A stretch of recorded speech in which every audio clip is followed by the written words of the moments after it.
And we are back, everybody. Back to the city of Chicago and the ignominious Mayor Brandon Johnson of that city.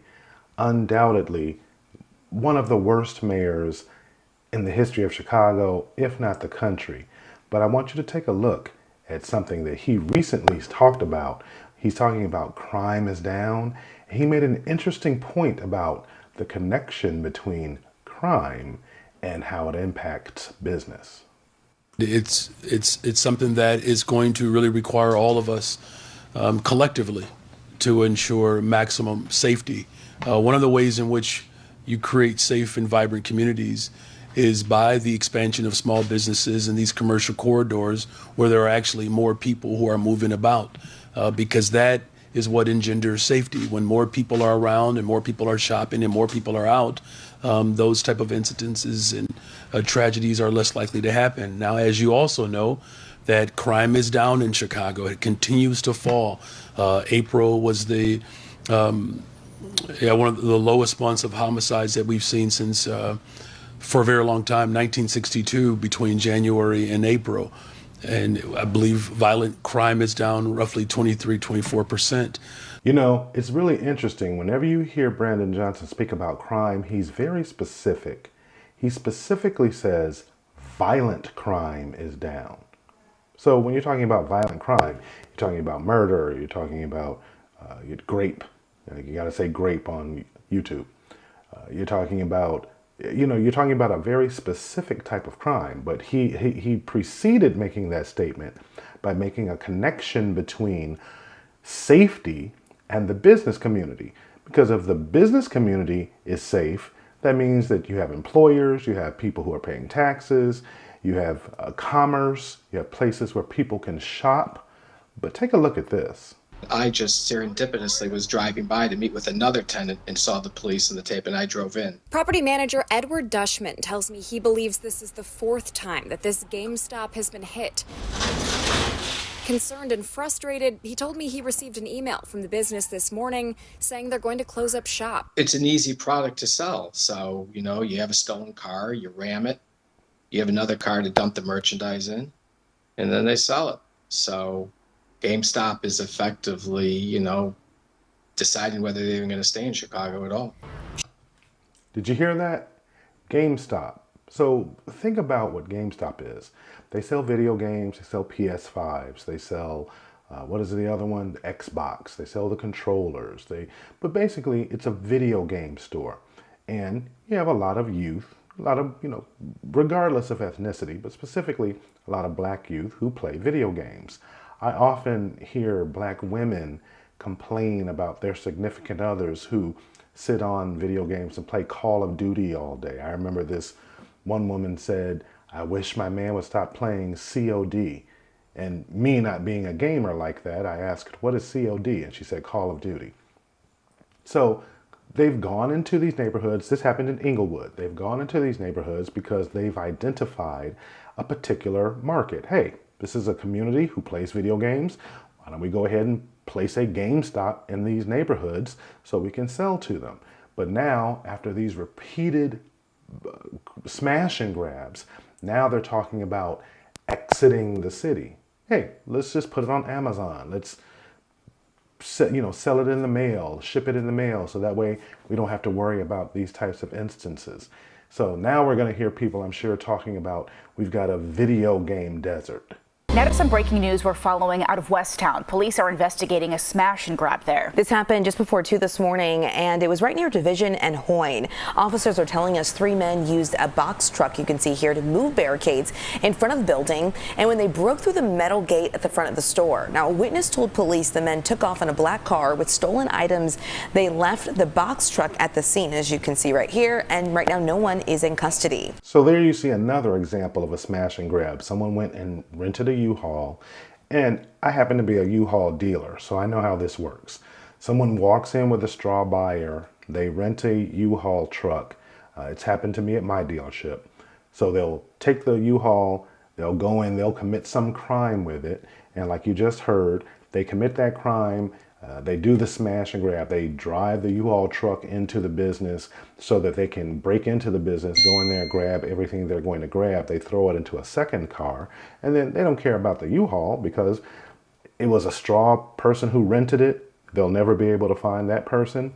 And then they probably used a dummy credit card. You can't use prepaid credit cards at U-Haul specifically to try and circumvent this type of behavior. But it's very easy for these people apparently to rent U-Hauls and then use them for crimes. But you just heard Mayor Brandon Johnson say crime is down. So let's go back to that smash and grab. This is another smash and grab. Let's go back to the one that just happened in U-Haul that we were talking about a moment ago. Chicago police are investigating a crash and grab on the south side that happened early this morning at a Foot Locker. Our video from 6930 South Ashland shows the mess that was left behind. There were shoes in the parking lot. Inside of the store, it was ransacked. Police say a group of people crashed the vehicle into the front doors, and then they went inside, they grabbed a bunch of merchandise, and then they drove away. They are still on the loose. Same thing. You go steal a car, you go carjack somebody, and you go drive and use that stolen car to crash into a business. You go in there, rob the business, you have a second car waiting, you dump everything that you stole from the store into that second car, drive away. Now the police have two crimes they've got to try and figure out. They've got to figure out the stolen car or the carjacked car, and then they have to go and find out what happened with the robbery. And again, you've got two different vehicles involved in this. You've got two different, perhaps, groups of people. You got the one group that stole the car and the other group who has the getaway car. But listen to Brandon Johnson tell it, crime is down. But he makes sure he makes the point that violent crime is down.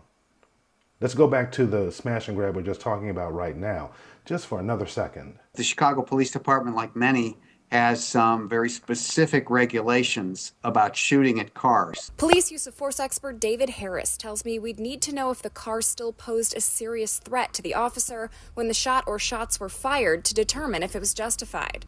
We're careful about shooting at cars in a way that we did not used to be because of the number of times shooting in a car hit a person who was not involved in any crime, did not pose a threat, or the driver was struck and then the uncontrolled vehicle did more damage or even hurt somebody. Police chased the suspects south on Addison until they were struck by a different civilian car, CPD said.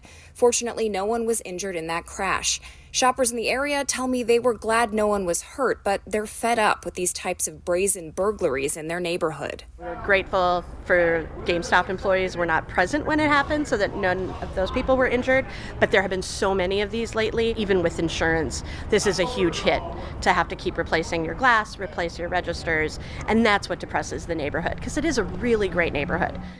So think about that. Let's walk through this really quickly.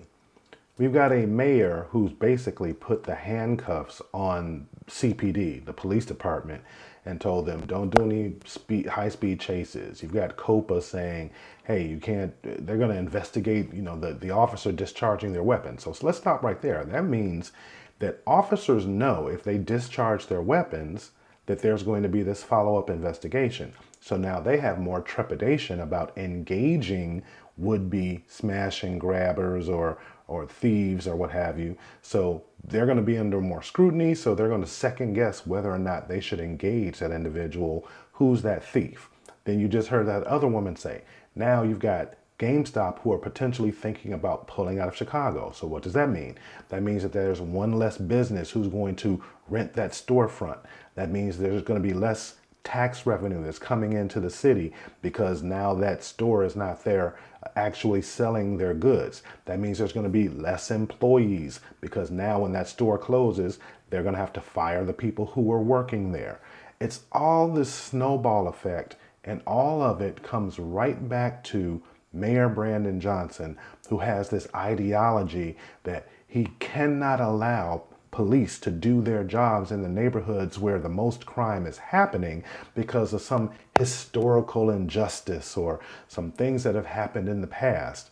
And he's doing all of this, driving businesses out of the city of Chicago, while meanwhile, the city has over a $1 billion budget. CTA and the trains and the buses, they've got a $700 million deficit. You've got CPS has this over $700 million deficit. Right at the moment when the city needs the most revenue, this is where his approach of not allowing police to establish law and order is the final death nail in the coffin of this city. I guarantee you, if we do not get law and order reestablished in the city of Chicago, the city of Chicago is going to be the next Detroit. And it's not going to take that long. You can't sell your way out. You can't sell bonds to get yourself out of this. You can't tax millionaires and billionaires to get yourself out of this. He's refused to raise property taxes because he thinks that's going to hurt working class people. The very, very least this mayor can do is take the shackles off of CPD and let them establish law and order. I'm telling you, absent that, Chicago is on its way out, and it's going to happen sooner rather than later.